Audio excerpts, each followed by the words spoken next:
nakatanda noong mga lesson po natin sa nakalipas? Nung Sabado. Meron po bang nakatanda? Sino nakatanda nung pinag-aralan natin nung Sabado? Patungkol sa? Biblia. Okay, patungkol sa Biblia, natandaan niya. Pinag-aralan natin yung Biblia na ito palang Biblia ay, ano daw ang Biblia? Mahalaga sa tao. Ano ho? Marami-rami na po tayo nagpag-usapan kasi nung una, pang 5 linggo na natin ngayon, ang 5 Sabado na. So, iniisa-isa ko po kasi inuna ka muna yung kung paano yung destinasyon po, ano, yung langit. Pero nakita po natin doon yung langit at lupa, yung impyerno ay talaga napakatindi po. At pinag-aralan na po natin yung tinatawag na. So ngayon po, gusto ko naman isunod po yung pag-aralan po natin. Itinuro ng Biblia na ang nagtuturo lamang ng daan ng kaligtasan ay ang Biblia. At ang Biblia na nagtuturo kung sino yung tagapagligtas. At walang ibang tagapagligtas na itinuturo ng Biblia, walang iba kundi si Jesucristo, ang ating Panginoon. Ano, siya po yung itinuturo na tagapagligtas, walang iba. Ngayon po, pag-aaralan naman natin ngayon, karugtong po ito noon, pag-aaralan naman natin ngayon yung kaparaanan o yung kaparaanan ng pagliligtas ng Panginoon. Po, kaparaanan ng pagliligtas. Aalamin po natin yung kaparaanan. Ano, paano po pa ginagawa ng isang tao? Halimbawa, yung kapwa niya tao ay nasa bingit ng kapahamakan. Halimbawa, nahulog sa balon. Yung isang tao, ano po ang ginagawa? Anong paraan ng tao? Ililigtas. Opo, iliniligtas. Ano pong pamamaraan niya? Para iligtas yung taong nahulog sa balon. O hindi na lang tao, halimbawa alaga mong aso o baboy, siyempre mahalagang baboy. Ano? O, siyempre manghihinayang ka. Ano pong paraan ang gagawin mong pagliligtas doon? So, siyempre, pag tao, tama si nanay, pag sa balon, huhulugan ng lubid pag buhay pa. Pero pag patay na, may pupuntang bukod doon sa lubid, may bababa pa rin tao para talian. Ganon yung pamamaraan ng tao pag mayroon siyang gustong iligtas. So halimbawa nasa baha o sa dagat ay tinatapunan ng lubid. Ganon po yung pamamaraan ng tao. Pero po, ang Panginoong Hesus po, ang pagliligtas na sa sangkatauhan sa ating lahat, sapagkat gusto niya na iligtas ang lahat ng sangkatauhan, ano naman yung kaparaanan niya? Dapat maunawaan po natin kung anong ginawang paraan niya para iligtas po ang sangkatauhan. Opo? Okay. So ito po, sa Pilipos chapter 2, verse 6 po, unang-una po, na paraan ng Diyos para iligtas ang sangkatauhan, ito po ay yung kanya pong pagparito sa lupa. Kung ang tao, hinuhulugan ng lubid, ito pupunta, ang Panginoon po, yung paraan niya, ay bumaba din dito sa lupa. Pagparito niya sa lupa, ito po yung kanyang paraan para iligtas ang sangkatauhan.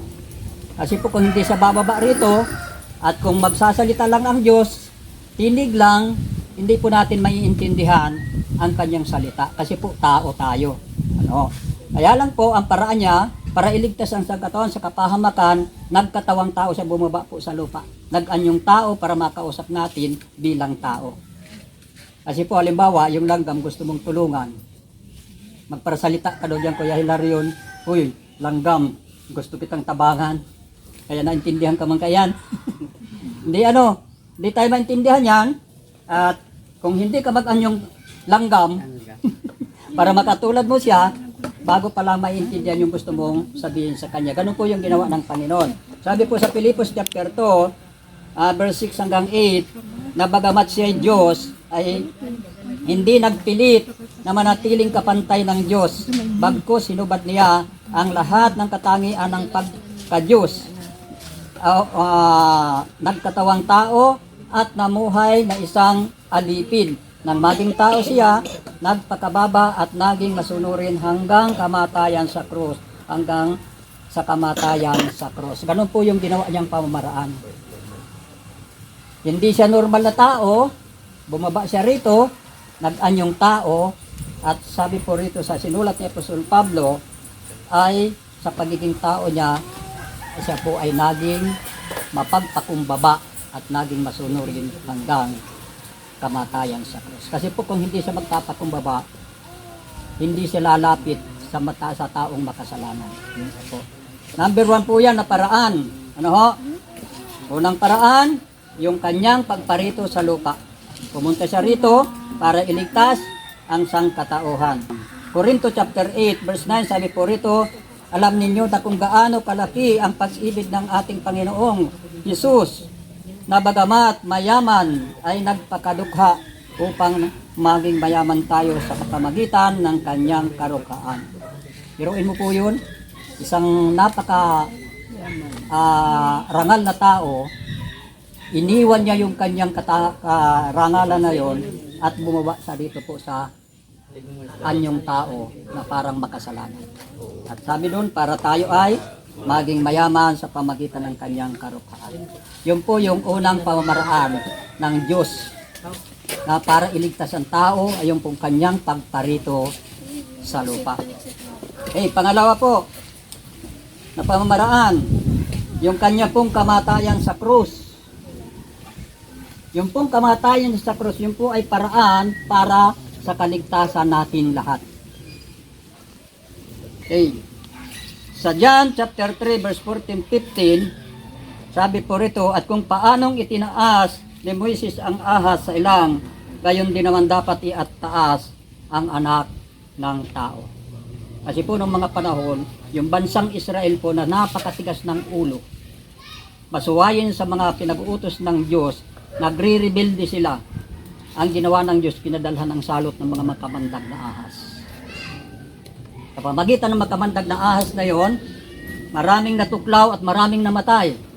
Subalit dumating po ang panahon na marami nang namamatay. Ang mga taong ito ay lumapit kay Moses at nakiusap at sinabi, ipanalangin mo kami sa iyong Diyos. At ginawa naman ni Moses na nalangin sa Panginoon, sa Diyos, at sinabi sa kanya ng Diyos na gumawa ng isang tansong ahas at ilagay doon sa isang tikin para itaas sa ganon.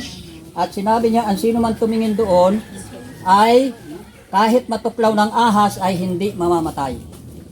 At ganon po nang nangyari, nang ilagay ni Moses ang ahas sa tikin, yung lahat pong natuklaw ng ahas ay doon tumitingin, hindi po sila namamatay.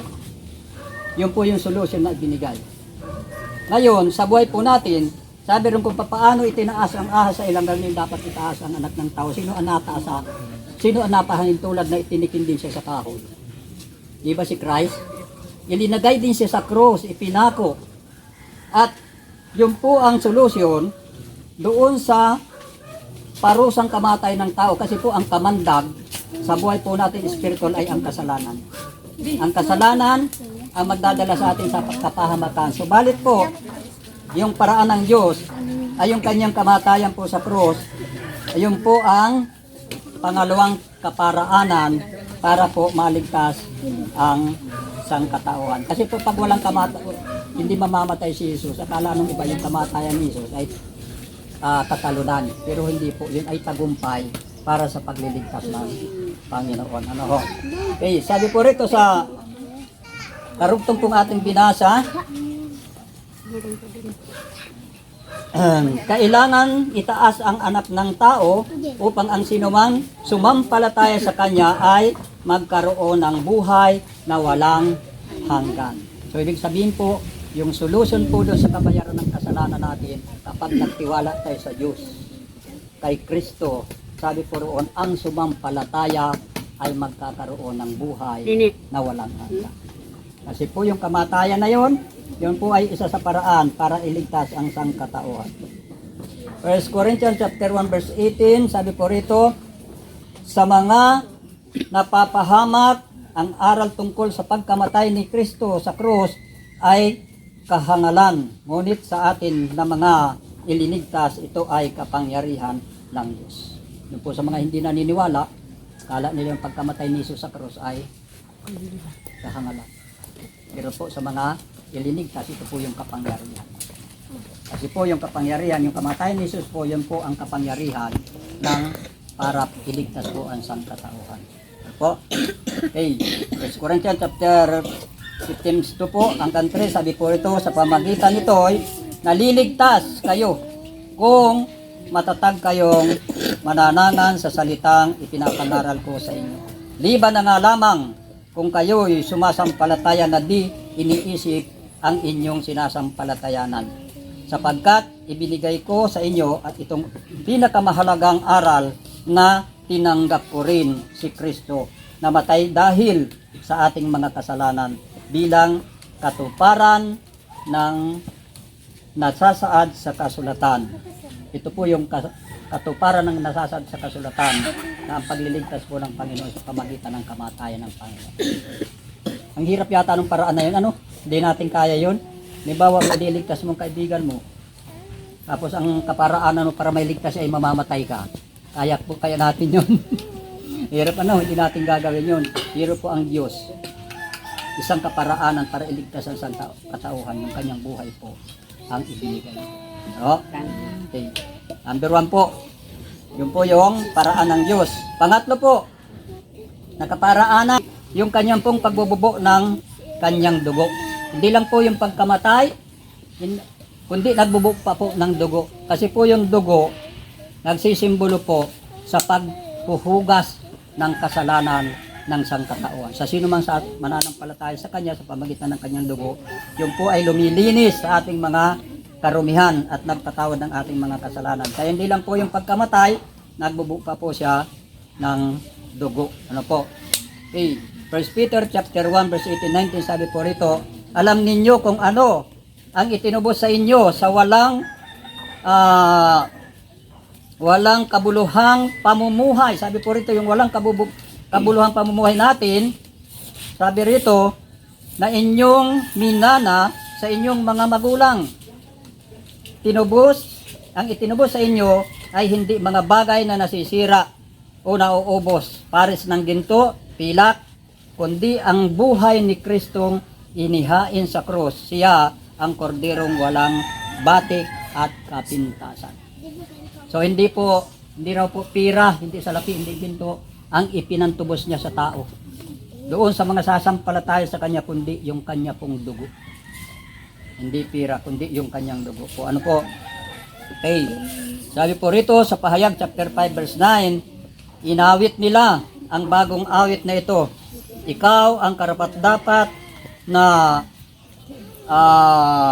kumuha sa kasulatang nakalulun at sumira sa mga tatak niyon sapagkat pinatay ka at sa pamamagitan ng iyong kamatayan ay tinubos mo para sa Diyos ang mga tao mula sa bawat lipi, wika, bayan at bansa. Sabi po roon, yung kamatayan ng Panginoon dahil sa yung namatay para tubusin po ang lahat ng tao, iba't ibang bansa, mga wika man o mga ano pa man po sa pamagitan po ng kanyang kamatayan. Yun po yung pangatlong paraan niya, yung pagbububo po ng dugo. Yung bumuhos mula sa kanyang mahal na tagiliran, yun po ang nagsilbing luminis sa kasalanan ng taong sasampalataya sa kanya. Kuha po natin. Okay, pang-apat po na paraan, ang kanyang muling pagkabuhay. Roma chapter 10 verse 9, kung ipinapahayag ng iyong mga labi na si Jesus na Panginoon at manalig ka ng buong puso na siya'y muling binuhay ng Diyos, maliligtas ka. Ang sino daw pong magpahayag na si Kristo ay muling binuhay, na nananalig, sabi po roon, maliligtas. Kaya po sa pamagitan ng kanyang muling pagkabuhay, yan po ang kaparaanan ng pagliligtas sa sangkatauhan. Po? Okay. Bakit po? Kasi po sabi ni Apostol Pablo, kung hindi muling binuhay si Kristo, hindi rin tayo bubuhay. At kung hindi rin daw po muling binuhay si Jesus, walang katuturan yung kanyang pananaral. At wala rin katuturan yung ating pananampalataya kung hindi muling binuhay si Jesus, at isa pa, hindi rin tayo muling bubuhayin. Kaya isa po yung sa kaparaanan na yung kanyang muling pagkabuhay para tayo pong mga nananalig sa Kanya ay magkaroon din ng buhay. Kuha po natin, sabi po sa aklat ng 1 Peter chapter 1 verse 3 and 5, purihin natin ang Diyos at Ama ng ating Panginoong Hesus. Dahil sa laki ng kanyang sa laki ng habag niya sa atin, tayo'y nilalang sa isang panibagong buhay sa pamagitan ng muling pagkabuhay ni Jesucristo. Ang bagong buhay na iyan ang nagbigay sa atin ng malaking pag-asa. Nakakamtan natin ang isang kayamanang walang kapintasan, di masisira at di kukupas. Ang kayamanang yan na nakalaan sa inyo doon sa langit. Sapagkat kayo'y sumampalataya, iingatan kayo ng kapangyarihan ng Diyos saan man. At hindi samantalang hinihintay ninyo ang kaligtasang nakalaan na ihinanda sa katapusan ng panahon. So sa pamagitan po ng kanyang muling pagkabuhay, yun po ay isang paraan ng pagliligtas niya sa atin. Kasi bakit po? Halimbawa, yung tao namatay, hindi na siya nabubuhay, pero ang Panginoon po, sa yung taong sinasabing nabalita sa buong mundo na namatay at sa ikatlong araw siya po ay nabuhay. At yun po ay isang matibay na pag-asa sa bawat sasampalataya na siya man sa pagnanalig ay mamatay man siya ay muli siyang mabubuhay. Hindi po ba? Okay, panglima po, yung kanyang pong pag-akyat sa langit. Sa Gawa 5:31, iniakyat siya ng Diyos sa kanyang kanan bilang tagapanguna at tagapagligtas upang bigyan ng pagkakataon ang mga Israelita na magsisi tumalikod sa kanyang mga kasalanan. At sa gayon, sila ay mapapatawaran. Nang mabuhay po ang Panginoong Hesus, sabi ron, iniakyat siya at nasa kanan siya ng Ama, at sabi ko sa iyong tagapamagitan at siya ang nagliligtas sa lahat ng mga sumasampalataya sa Kanya. Kuha po ninyo, ilan yung paraan niya? Ano po yung unang paraan? Yung kanyang pagparito sa lupa. Pangalawa, yung kanyang kamatayan sa krus. Pangatlo po, yung kanyang pagbububo ng kanyang dugo. At yung pang-apat po, yung kanyang muling pagkabuhay. Yun po yung paraan ng Diyos ng kanyang pagliligtas sa sangkatauhan. Ngayon, ang tanong, paano natin makakamit ang kaligtasan?